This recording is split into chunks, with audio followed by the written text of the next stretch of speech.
Hadian ka jinyo vote kabalaya naduh prabaji minstem ha indoor stadium Lyngba nakabenta ki santli ki constituency ka Ri-Bhoi District ka NPP kala job R seat kata na jirang bat Mawphor constituency kadba ka VPP kala job lai seat kata ha sning Mawhati bat Roi constituency.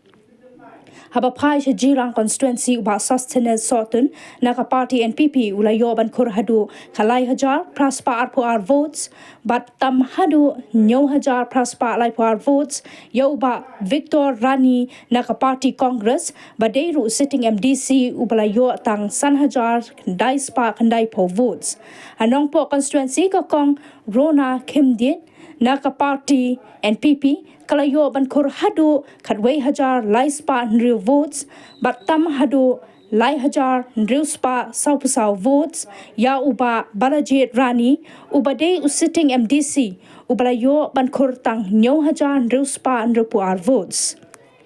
Sning constituency kurtang ka VPP uba Banrikus Nongsynshar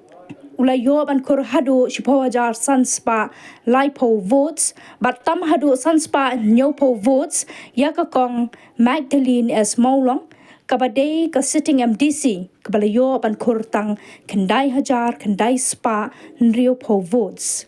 Mawhati constituency kurtang ka VPP uba kinjo lang rangtong ulayo ban kurhadu kadwe hajar sanspa kandai puar votes but tam hadu Shi hajar sanpulai votes ya uba Joblin Sten kertong ke NPP uba layo tang shipo hajar sanspa live kandai votes.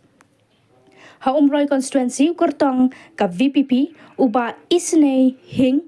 ulayo hadu kandai hajar kandai spa live nyo votes but tam hadu hajar pra votes ya uba Rangkinsai Karbuki kertong ke NPP badeiru sitting MDC ubalayo tang nyo hajar kandai spa kandai votes.